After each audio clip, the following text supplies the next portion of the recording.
ሀብታም ከመሆን ያገዳችሁ ምንድነው? ሰበባችሁን ኮሜንት ላይ አስቀምጡልኝ። ይሄን አንድ የቲክቶክ ቪዲዮ ፖስት ተደርጎ አይቼ ነበር እና ኮሜንቶችን ያነበብኩ በጣም ስለገረመኝ ሐሳቤን ሼር ላድርጋችሁ ብዬ ነው። ወደ 753 አካባቢ ኮሜንት አለ እኔ ሳየው። ሀብታም ከመሆን ምንድነው ያገዳችሁ ይላል ጽሁፉ ላይና ሰው እየገባ በቃ ሀብታም ያልሆነበትን ምክንያት አዳሚ እልሁን እየተወጣ ነበር የሚመስለው። እስቲ የተወሰኑ ሐሳቦችን እዛው ላይ ያሉትን እያነሳው እውነት ያኛ ሐሳቦች ሀብታም ከመሆን እኛን አግደውናል ወይ የሚለውን ሐሳብ ሰጥበታለሁ። እንጀምር። የመጀመሪያው ኮሜንት የሚለው የዋህነቴ ነው የሚለው ጋይስ። የዋህነት ሀብታም ከመሆን ወደ ኋላ ይመለሳል። እስቲ ኮሜንታችሁን ሐሳባችሁን ላይ አስቀምጡ። በእርግጥ የዋህነት አንዳንዴ ሞር ሲበዛ ሰዎችን አክሽን እንዳንወስድ ለሰዎች ብለን ራሳችንን እንዳንጎዳ መወሰን ያለብንን ውሳኔ ማግኘት ያለብንን ገንዘብ እንዳናገኝ ሊያደርግ ይችላል። ሰው በዚህ ሀብታም ላትሆኑ ይችላል። ሰው የዋህነት ስለዚህ ይጎዳል ማለት ነው። ኮሜንት ላይ አስቀምጧል። እናንተስ ተስማማላችሁ ወይ? እስቲ ያስቀምጡልኝ ሐሳብ። ሌላኛው ኮሜንት መስራት ባለብኝ ሰዓት አለመስራቴ ብሎ ያስቀምጣል። ይሄ ለብዙ ወጣቶች የማንቂያ ደወል ነው። ምክንያቱም አብዛኛው ሰው እድሜው ከገፋ በኋላ የሚነቃው ይሄንን ነው። የሆነ መስራት ያለበት እድሜ፣ ውጤታማ መሆን ያለበት እድሜ እንደነበርና በዛ እድሜ ውጤታማ እንዳልነበረ፣ ጊዜውን በአግባቡ እንዳልተጠቀመ ከረፈደ በኋላ ነው የሚገባው ጋይስ። ስለዚህ ወጣቶች ተጠንቀቁ። ሀብታም ያልሆንኩበት ምክንያት መስራት ባለብኝ እድሜ ባለመስራቴ ነው ይላል ኮሜንቱና ጋይስ እቺ በደንብ ታስተምራለች። ስለዚህ መስራት ባለብን እድሜ ወጥረን እንስራ፣ ስማርት እንሆን፣ ኔትወርካችን ሰፊ ይሁን። ሌላኛው ሚስቴ ይላል። ትንሽ አዝናኝም ነው ይሄ ነገር። እንዴት ሚስታችሁ ሀብታም እንዳትሆኑ ትይዛለች? ይሄ ኮሜንት አይ ቲንክ ፐርሰናል ነገር ነው፣ ግን ሚስቶች እንደዚህ ታደርጋላችሁ? እንዴ? ኮሜንት ላይ ሐሳባችሁን አስቀምጡልኝ። ሚስቶች እንዲሁም ሚስቶች እንዲሁም አጋዥ እንደሚሆኑ ነው እኔ ማስበው። ለምን እኔ በእኔ በኩል ያለኝ እይታ እሱ ነው። ባለቤቴ በቃ ሀብታም እንድንሆን she's fighting with me፣ ከኔ ጋር ቀን ሌት ትሰራለች፣ አብራኝ ነው በቃ ኤቭሪቲንግ ቻሌንጁን ምናምን የምትጋፈጠውና ብዙ ጊዜ ሚስቶች ጠንካራ ብረት ሆነው ባሎቻቸውን እንደሚያግዙ ነው ማውቀው። እዚህ ላይ ያለው ኮሜንት ግን ሀብታም እንዳልሆነ ያደረገችኝ ሚስቴ ነች ይላል። እስቲ ሚስቶች ያደርጋሉ እንዴ? ኮሜንት ላይ ሐሳባችሁን አስቀምጡ። ሌላኛው በፎቶ ነው ያስቀመጠው። ይሄ ሱስ ይመስላል። ትንሽ ሱስ ነው ሀብታም እንዳልሆነ ያደረገኝ። ኦፍ ኮርስ ሱስ ካለባችሁ ሀብታም መሆን ከባድ ሊሆን ይችላል፣ ኤክሰፕሽናል የሆነ ስኪል ከሌላችሁ በቀር። ስለዚህ ሱስ አንደኛ ጊዜያችሁን ይገላል፣ ፋይናንሳችሁን ይገላል፣ ኢነርጂያችሁን ይገላል። ጋይስ በጣም ብዙ ነገሩን ነው የሚያሳጣችሁ። ስለዚህ ሀብታም እንዴት ትሆናላችሁ? ኢነርጂ የሌለው ሰው፣ ፋይናንሱን በትክክል ማኔጅ ማያረግ ሰው፣ ጊዜውን በትክክል ማኔጅ ማያረግ ሰው ሀብታም መሆን ጋይስ በጣም ቻሌንጂንግ ነው። ይሄ ኮሜንት በትክክል ሀብታም እንዳትሆኑ እናንተንም ወደ ኋላ ይዛችኋል። ስለዚህ ከዚህ መጥፎ ሱስ ከምንላቸው ነገሮች ራሳችሁን ጠብቁ። ሌላኛው ኮሜንት በጣም አስገራሚ ነው። ቆይ ነገ ማለቴ ብሏል። ሀብታም እንዳልሆን ያዘኝ፣ ሀብታም እንዳልሆን ያደረገኝ ቆይ ነገ ማለቴ። ይሄ ስፔሻሊ በእንግሊዝኛው አጠራር ፕሮክራስቲኔሽን ትልቅ የባህሪ ችግር ነው። ዛሬ መስራት ያለባችሁን ስራ ለነገ ማሳደር፣ አምና መስራት የነበረባችሁን ስራ ለሚቀጥለው ዓመት ማሸጋገር፣ አሁን መስራት ያለባችሁን ስራ ለማታ ማሳደር። በቃ ቆይ ነገ በማለት ውስጥ እድሜው ሄዶ ሀብታም እንዳልሆነና ሀብታም እንዳይሆን ያደረገው ቆይ ነገ ማለቱ ነው። ስለዚህ ይሄን ባህሪ አስተካክሉ። ቢዝነስ ለመጀመር ቆይ ነገ አትበሉ። አዲስ ትምህርት ለመማር ቆይ ነገ አትበሉ። መጥፎ ሪሌሽንሺፕን ለማቆም ቆይ ነገ አትበሉ። በፍጹም ገንዘባችሁን ቫልዩብል በሆነ ቦታ ለማሳደር ቆይ ነገ አትበሉ። በትክክለኛ መንገድ ኢንቨስት አድርጉ። ቆይ ነገ ብዙዎችን ከሀብት ማማ ፈጥፍጣ ጥላለችና ቆይ ነገን ፕሮክራስቲኔሽንን አቆሙ። ሌላኛው ኮሜንት ድፍረት ማጣቴ ነው ሀብታም ያላደረገኝ ይላል። ተስማማላችሁ በዚህ? ኦፍ ኮርስ ድፍረት ከሬጅ ያስፈልጋል በገንዘብ ለማደግ። አዎ ትልቁ የሀብታሞች ስኪል በነገራችን ላይ ሪስክ መውሰድ። ሪስክ መውሰድ ማለት መድፈር ማለት ነው። ነገሮችን ደፍሮ ማድረግ። የሆነ የሚታያቸው ነገር አለ፣ በዛ በኩል ትልቅ ገደልም አለ። ገደሉ ስላለ ብሎ ሀብታም የሆኑ ሰዎች ወደ ኋላ አይመለሱም። ገደሉንም የሚያገኙትንም ነገር ያዩና ሪስካቸውንም ካልኩሌት ያደርጉና ከሬጅ ሰው ነው ደፍረው ይወስናሉ። ኮሜንት ላይ እንደሚለው ድፍረት ማጣቴ ነው ሀብታም እንዳልሆነ ያደረገኝ which means ፈሪ መሆኔ። በቃ ፈሪ ሆኜ በሐሳቤ ታጥሬ፣ ሰው በሚለኝ ነገር ታጥሬ፣ በይሉኝታ ታጥሬ፣ በተለያየ ነገር ራሴን ፈሪ አድርጌ ካስቀረሁት ጋይስ ሀብት አይመጣም። ስለዚህ ደፋር መሆን፣ ኮሬጂየስ መሆን፣ ስፔሻሊ ሪስክ መውሰድ ሆኖ ሳለ ካልኩሌትድ የሆነ ሪስክ መውሰድ ሀብታም ያደርጋቸዋል ማለት ነው። ካልኩሌትድ የሆነ ሪስክ ወሰዱ። ሌላኛው ኮሜንት ይሉኝታ ይላል። እዚህ ጋር ሀብታም እንዳልሆነ ያደረገኝ ይሉኝታ ነው ይላል። ስንቶቻችሁን ይሉኝታ ከሀብት ማማ ፈትፍጦ ጥሏል? ሀብታም መሆን የቻላችሁ፣ ገንዘብ ማግኘት የቻላችሁ በይሉኝታ ምክንያት ወደ ኋላ የቀራችሁ እስቲ ኮሜንት ላይ ያሳውቁ። ትልቅ የሀበሻ ችግር ነው። ስፔሻሊ ፖዚቲቭ ሳይዶች አሉት። በይሉኝታ ምክንያት ለምሳሌ ማድረግ የሌለብንን ነገር፣ ሰው የሚጎዳ ነገር አለማድረግ ጥሩ ነው። አሪፍ ባህሪ ነው። ስቲል ግን በይሉኝታ ምክንያት ማድረግ ካለብን መወሰን ካለብን ነገር ራሳችንን ወደ ኋላ እንመልሳለን which is a big gap in life። በጣም በህይወታችን ይሉኝታ የሚጎዳን ሰዎች ብዙዎቻችን ነን።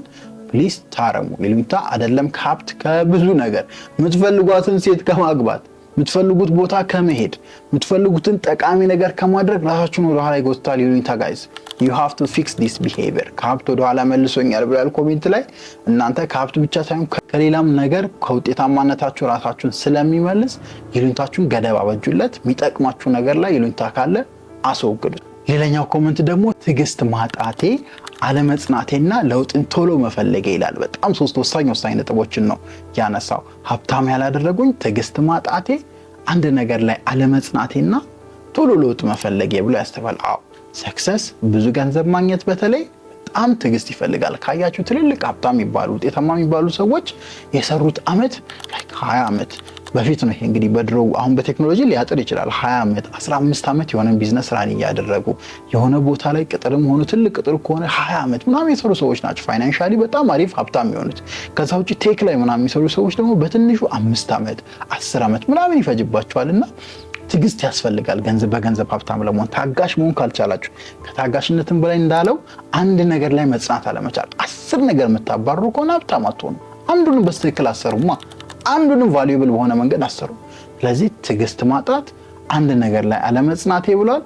በተጨማሪ ደግሞ ለውጥን ቶሎ መፈለጌ ብሎ አስቀምጧል። ጋይስ ለውጥ ቴክስ ታይም፣ ቼንጅ ቴክስ ታይም፣ ጊዜ ይፈልጋል። ለውጥ አይደለም ለውጥ አለመለወጥ ራሱ ይሄን ሁሉ ጊዜ ወስዶባችሁ ይል እንዴ ወስዶብን ይል እንዴ አለመለወጥ ለውጥማ በጣም ጊዜ ይፈልጋል እንጂ ታጋሽ መሆን አንድ ነገር ላይ መጽናትን ይፈልጋል። የሚገርም ባህሪ ነው ያስቀመጠው። ተማሩበት ከዚህ። ሌላኛው ኮሜንት የሚያነሳው ውሳኔ መወሰን አለመቻሌ ነው ሀብታም ያላደረገኝ። ውሳኔ መወሰን አለመቻሌ ሀብታም ከመሆን አግዶኛል ይላል። ኦፍ ኮርስ ዲሲዥን ኢዝ ኤ ቢግ ፋክተር ቱ ቢ ሪች። በጣም ትልቅ ሀብታም የመሆኛው መንገድ መወሰን መቻል ነው። ብዙ ሰዎች በተለያዩ ምክንያቶች ቶሎ አይወስኑም። እስፔሻሊ ብዙ መጽሐፎች ላይ ይቀመጣል the rich decide fast change it slowly ይባላል። ሀብታሞች ቶሎ ይወስናሉ ለማድረግ፣ ቶሎ ወደ አክሽን ውስጥ ይገባሉ፣ ቶሎ ግን አይቀይሩትም ውሳኔያቸው። ይጸናሉ፣ ይሞክራሉ፣ በጣም ለፍቶ ያ ነገር ላይ ይሰራሉ።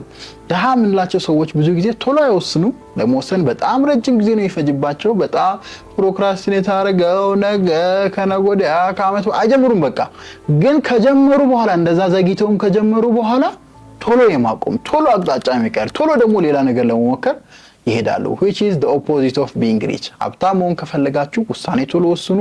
ቶሎ ውሳኔያችሁን ግን አትቀይሩ። ጸንታችሁ ያ ነገር ላይ መስራት ይጠበቅባቸዋልና ውሳኔ መወሰን አለመቻሌ ነው ሀብታም ያላደረገኝ ይላል ይሄ ኮሜንት። ተማሩበት። ሌላኛው ሀብታም እንዳልሆነ ያደረገኝ ሰው ማመኔ ነው ይላል። እቺም ራሱ በጣም መማር አለባቸው። I don't know these days በጣም እምነት የተሸረሸረበት ሰዎች የሰውን ገንዘብ፣ የሰውን ንብረት፣ የሰውን ነገር ወስደው ሚክዱበት ካድ የበዛበት ዘመን ነው። በዛ ምክንያት ነው እንጂ ሀብታም ያልሆንኩት ሀብታም መሆን ይችል ነበር። ስለዚህ ሰውን ስታምኑ ተጠንቀቁ። ምን ያህል ግንኙነት እንዳላችሁ ስለ ሰውየው አጥንታችሁ ምን ያህል ትረስት ወርዚ እንደሆነ አይታችሁ ነው መወሰን ያለባችሁ። በተለይ ገንዘብ ላይ ካልሆነ እንደኔ ደሃ ነው የምትሆኑት ብላል ኮሜንት ላይ። ስለዚህ ሰው ማመን ነው እሱን ሀብታም እንዳይሆን ያደረገው። ተጠንቀቁ። ሌላኛው ብዙዎቻችንን የሚመለከት ነው ማባከን፣ በተለይ ገንዘብ ማባከን። ገንዘብ እኮ ሲመጣ አብዛኞቻችን እኮ በቃ ትብላው ብሬ ነው የሚባለው። በቃ ባገኘነው ነገር ማያምረንን ሁሉ ነገር ማንፈልገውን ነገር ማያስፈልገን ብቻ የምንገዛ ሰዎች አለን። ገንዘብን በስትክክል መያዝ አለመቻል ድሃ አድርጎኛል እያለ ማባከኔ፣ ሳገኝ ገንዘብ አጠፋለሁ፣ ሴቭ አላደርግም፣ አሪፍ ቦታ ላይ ኢንቨስት አላደርግም፣ በዚያ ምክንያት ነው ድሃ የሆንኩት እያለ ነው። ማባከን መጥፎ ባህሪ ነው ጋይስ። ሀብታም አያደርጋችሁም ማባከን። ስለዚህ ተጠንቀቁ። ከማባከን ራሳችሁን ጠብቁ። ሀብታም እንዳልሆነ ያደረገኝ ሰውን ለማስደሰት መስራቴ፣ ራሴን ረስቼ ሰው ላይ ፎከስ ማድረጌ ነው ይላል እዚህ ጋር ደግሞ። ስለዚህ ሰው አስደስታለሁ ብቻ ብላችሁ ህይወታችሁን የምትኖሩ ሰዎች፣ በቃ ለሰዎች ደስታ፣ ሰዎችን ለመንከባከብ፣ ሰዎች ደስ እንዲላቸው፣ ሰዎች እንዳይቀየሟችሁ ምናምን ብላችሁ የምትኖሩ ሰዎች ተጠንቀቁ። ከሀብት ወደ ኋላ ይመልሳል። በተቻላችሁ መጠን ራሳችሁ ላይ ፎከስ አድርጉ፣ ገንዘባችሁ ላይ ፎከስ አድርጉ፣ ገቢያችሁ ላይ ፎከስ አድርጉ። በዛ መልኩ ነው ሀብታም የሚሆነው። ስለዚህ እኔ ሀብታም ያላደረገኝ ሰውን አስደስታለሁ ብዬ መቧጠጤ መልፋቴ ላይ ጠቅመኝ ነገር ብሎ ኮሜንት ላይ አስቀምጧል። ተማሩበት። ይሄኛው ለብዙ ወጣቶች ይሆናል። ሀብታም እንዳልሆነ ያደረገኝ ስራ መናቅ፣ ፍርሃትና ስራ መናቅ ብሎ አስቀምጧል። ፍርሃትን ቅድም ጠቅሼዋለሁ። ስራ መናቅ ጋይስ የብዙ ወጣቶች አሁን ላይ ያለ ፕሮብሌም ነው። አይዶን እኛ ማህበረሰብ ላይ ለምን ይሄ ነገር በጣም ተስፋፍቶ እንዳለ በጣም ስራ እንቃለን። ትንንሽ ስራዎች ምናምን የሚባሉ ስራዎች አሉ። አይ እሱ እንደዛ ነው ምናምን ብለን የምንቃቸው ስራዎች ይላሉ። ጋይስ በጣም ሼምፉል ነው ስራ መናቅ። በተለይ ሀብት በጣም ወደ ኋላ ይመልሰናል። ለምን መጀመር ባለብን ሰዓት ያን ነገር አንጀምርም።